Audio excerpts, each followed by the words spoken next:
দেশে এলপিজির দাম, চাহিদা, আমদানি ও এই শিল্পখাত নিয়ে এখন আমরা বিস্তারিত জানব মাজহার মাহবুবের কাছ থেকে।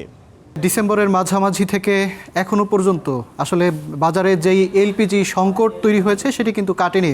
জানুয়ারির তৃতীয় সপ্তাহ কিন্তু শেষ হয়ে গেছে।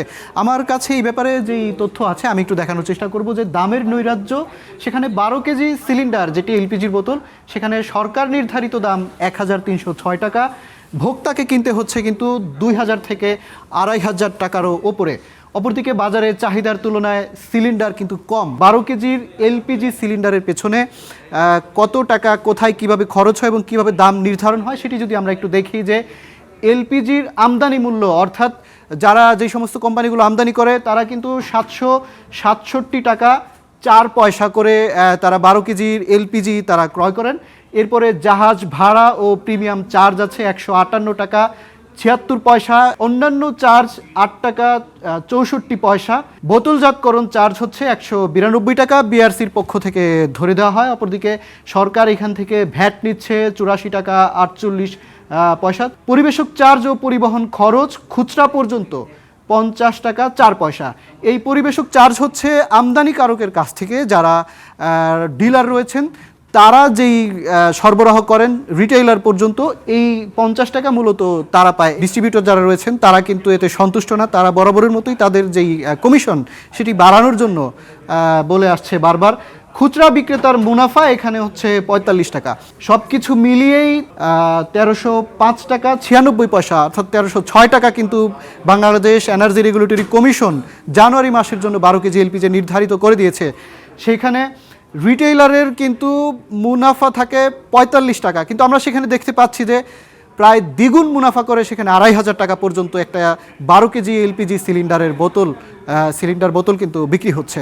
যেহেতু ডিসেম্বরের মাঝামাঝি থেকে সংকট চলছে, চাহিদার তুলনায় আসলে কেমন সরবরাহ আমরা সেটিও একটু দেখে আসতে চাই। বছরে এলপিজির চাহিদা 16 লাখ টনের বেশি। সর্বশেষ বছরে 14,65,000 টন আমদানি হয়েছে। তার আগের বছরে 2024 সালে 16,10,000 টন আমদানি হয়েছে এবং 2023 সালে যদি দেখি 12,80,000 টন আমদানি হয়েছে। অর্থাৎ 2024 সালে 2023 সালের তুলনায় ব্যাপক বৃদ্ধি পেয়েছে। এরপরে আবার কিন্তু আমরা 2025 সালে বিআরসির পক্ষ থেকে যেটি বলা হয়েছে যে নভেম্বর এবং ডিসেম্বরে আসলে আমদানি কিন্তু একেবারেই কমে গিয়েছে।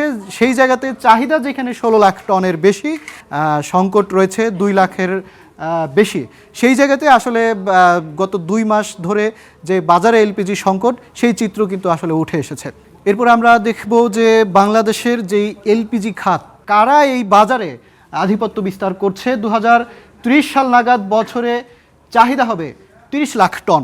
বিআরসির পক্ষ থেকে যেটি বলা হয়েছে যে 33টি তারা লাইসেন্স পেয়েছে এবং এর মধ্যে 25টি কোম্পানি বাজারে এলপিজি সরবরাহ করছে, তার মধ্যে 70% নিয়ন্ত্রণ করছে কিন্তু মাত্র 10টি কোম্পানি। এই হচ্ছে আমদানির যে বাজারে আধিপত্য বিস্তার তার চিত্র। আমরা একবার দেখতে চাই যে আসলে বড় কয়েকটি 4-5টি কোম্পানির হাতে কেমন রয়েছে। বসুন্ধরা এলপিজি তারা 24% এলপিজি আমদানি করে বছরে মোট চাহিদার, এবং ওমেরা 22%, বিএম গ্যাস 11%, বেক্সিমকো 8% এবং অন্যান্য 35%। অর্থাৎ মূলত এই 4টি কোম্পানির হাতেই অর্ধেকের বেশি এলপিজির বাজার নিয়ন্ত্রণ হচ্ছে।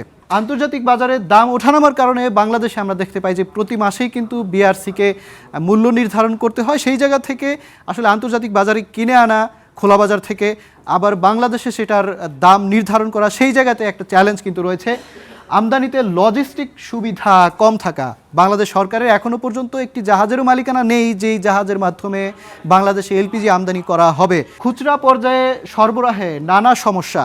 বিআরসি যেহেতু রিটেইলার বা খুচরা পর্যায়ে দাম নির্ধারণ করে দিচ্ছে, আমরা দেখছি যে বরাবরের মতোই সেই জায়গাতে কিন্তু ভোক্তার হাতে সেই দাম নিশ্চিত হচ্ছে না। বাংলাদেশে এলপিজির যে বাজার, খোলা বাজার থেকে কিনে আনা এবং কোম্পানির বিক্রি, ভোক্তাদের হাতে পৌঁছানো এবং এনার্জি রেগুলেটরি কমিশনের নির্ধারিত মূল্য, সব জায়গাতেই কিন্তু একটা অসামঞ্জস্যতা রয়েছে এবং গত 1 মাসেই কিন্তু সেই চিত্র খুব ভালোভাবেই ফুটে উঠেছে। এবং সংশ্লিষ্টরা যেটি মনে করছেন যে যদি সরকার সেই জায়গা থেকে এলপিজির যে আমদানি তার অর্ধেক নিয়ন্ত্রণ না করে তাহলে আসলে এই সংকট কখনোই কাটবে না। এই ছিল আমার হাতে থাকা এলপিজির বাজারের সর্বশেষ চিত্র। মাজহার, আপনাকে ধন্যবাদ। এলপিজি নিয়ে অনেক কিছুই আপনার কাছ থেকে জানতে পারলাম।